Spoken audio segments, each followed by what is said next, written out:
All right, Tigers, here we go.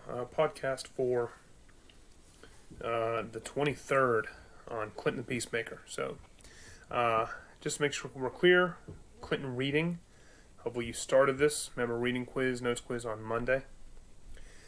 Tomorrow is a pause day, so nothing new. I will hold office hours, but in reality, there's no real reason to jump on at that time because you only have this done. So we can save the office hours for later in the week for any questions that may come up, especially with Clinton and foreign policy. So let's sort of jump right into it right now.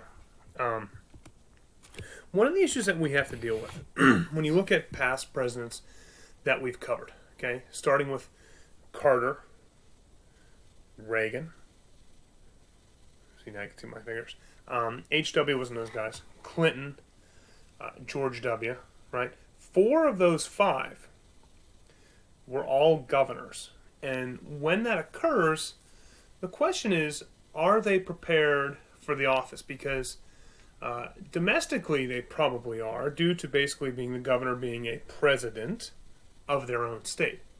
But foreign policy-wise is where you start to run into some issues because as a governor, you really don't deal with foreign policy. If you're in the House or if you're in the Senate, you might have more of a foreign policy background going in. So the early on focus of the Clinton foreign policy guys was to keep foreign policy submerged, meaning to allow Governor Clinton to sort of become more acclimated on the foreign stage and to take care of any domestic problems that need to go on. Yeah, that's a little bit better. At least you could see my face at that time. Okay? So that's where we are there. Okay? So the things he was going to focus on: tax cuts, healthcare, and welfare reform. We'll get to those later when we get to domestic policy. But a new question arises to us at this time. Who is our number one enemy? For years, it was the Soviet Union. Now, we don't really have anybody because the Soviets just fell apart a few years before under H.W. So now we have these new responsibilities because now dealing with the Soviets in some ways was easier because there was only one nation, of all those people that you could deal with. Now you need to deal with Lithuania and Latvia and Estonia and Tajikistan and all those different countries that we now need to deal with. So the two main people that help Clinton along at this point: Tony Lake is National Security Advisor, and Madeleine Albright, make sure you know who she is, first female Secretary of State in U.S. history. Sort of get him caught up at this point. So one of the angles that they want to take is this idea of Clinton as a peacemaker. Okay, so this entire section, guys, is going to be devoted to this idea of Clinton hammering out peaceful interactions around the globe during his administration. So we'll start with the Russians, of course. Now note that this says Russia now and not the USSR. So these other nuclear arms treaties are going to have to be signed individually with those member nations. There you can see the number. A MIRV is a multiple independent reentry vehicle, meaning a multi-stage rocket going forward. And you can see the numbers sort of limit them to that point. The big one that people talk about, especially today, is this idea of NAFTA, where we get rid of tariffs and barriers to trade between the United States, Canada, and Mexico. Okay? Creates a world largest free trading bloc. And the question that you should be able to think about here are, what are the pros and cons of this idea? Well, the pros is that there's free trade. Nothing's being hung up now between. The thought processes with regard to free trade, since there's no barriers to countries trading with each other, goods will flow freely, across the borders of all those countries. And somebody that's good at making something will then sell it to somebody who's not, and then they can trade. Prices should go down, quality should go up, choice should go up. It should be a good thing. The problem in terms of this nation is that we're going to lose jobs probably, because one of those things is that, hi buddy, since wages are higher here in the United States, then we're going to lose some jobs too across the border, specifically to Mexico at that time. Okay, so there you could see this corridor, right? That was the easiest way, especially through San Antonio, right?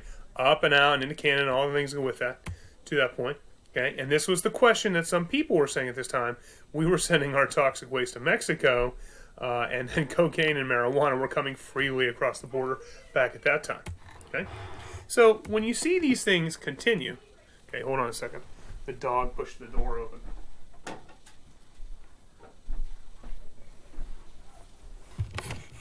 Okay, you can see the dog. Where is he? See, there he is. He came up to see me. He has this deal with Oslo, okay? And we found a neutral site to bring Israel and the PLO together. Itzhak Rabin and Yasser Arafat came together in 93, guys, to came up with this idea of self-rule for Palestinians in the Gaza and West Bank. We've been having this discussion all the way back to Carter and Camp David, right? One of the other ways that you see this is through a deal between Israel and Jordan. The United States forgave $1 billion in loans to Jordan, money that they owed us, so that Jordan would sign this treaty, and then agreed to sell them high-tech weapons to defend themselves to King Hussein. We also were part of the Y Memorandum, where we'll start to take our troops out, we'll get Israel to take their troops out of the West Bank, and let the Palestinians start to defend themselves. So what we're trying to do, guys, and focus on this entire point here, we're trying to make the world a more peaceful place. By making the world a more peaceful place, excuse me, the thought process is that the world will then trade more than they have in the past. And if the world can trade more, the United States has a comparative advantage in a lot of goods that should help and spur the American economy. That's sort of the thought process behind all of this at that point. A neighbor to our south, Haiti, we launched Uphold Democracy. Cedros was in charge there of this very poor Hispanic nation at that time. We put Aristide back in power. Now, some people were critical of that, but Aristide was an ally to the United States of America and helped implement U.S. policy at that time. So we kept that, and it's the second time we've had to go in. We had dealings with Kim Jong-il.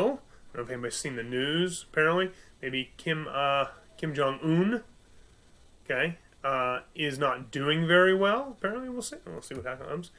We sent Carter over. So some people make the argument that Carter was more successful post-presidency than he was during his presidency. And there's an argument to be made for that point. We got the North to agree to take apart their weapons. They said it would take about 10 years. We gave them oil and $4 billion. Now, what you notice is we're buying, right, with natural resources and cash, we're buying their acceptance of this deal. We said we would also give them light water reactors. Now, the reactors they were building were what referred to as a heavy water reactor, meaning it would help them make nuclear weapons. A light water reactor helps them make energy. Okay? Pyongyang would be open. Maybe it's a paper tiger. What's the worst thing a paper tiger can do to you? A paper cut. Oh my gosh, right? Vietnam. Okay? One of the issues with Vietnam, guys, was the issue of POWs. POW stands for prisoner of war. At the time of HW, we were about 2,200 POWs at that time.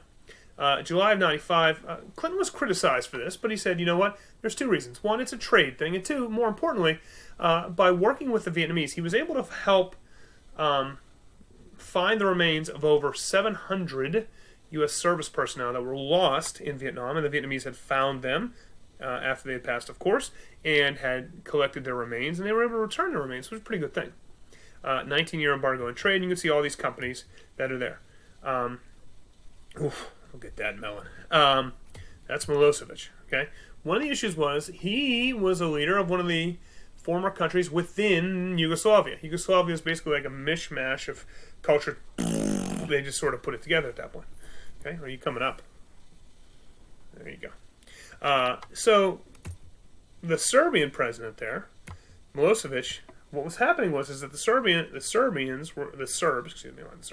Serbs were going around and were practicing a movement called ethnic cleansing, meaning going after different ethnic racial groups. It's basically genocide, but it's a much nicer way to say it, maybe, I guess, and going after Bosnians and Croats and Herzegovinians and all those guys. So 60,000 NATO troops and 20,000 U.S. decided to drive themselves in and sort of bring this out. Now, the reason why this is important is this takes place in Dayton, Ohio, where a large U.S. Air Force base named Wright-Patterson is located. Why this is so important is we were able to fly Milosevic in and out. He never left the air base and then went back to his homeland for his own security at that time. We were afraid someone was going to take a shot at him. And lastly, guys, was this agreement on Good Friday with Northern Ireland. Civil war taking place between Ireland and Northern Ireland for a long time, right? Two main groups there, the IRA, the Irish Republican Army, and Sinn Féin, okay? And these issues between Northern Ireland,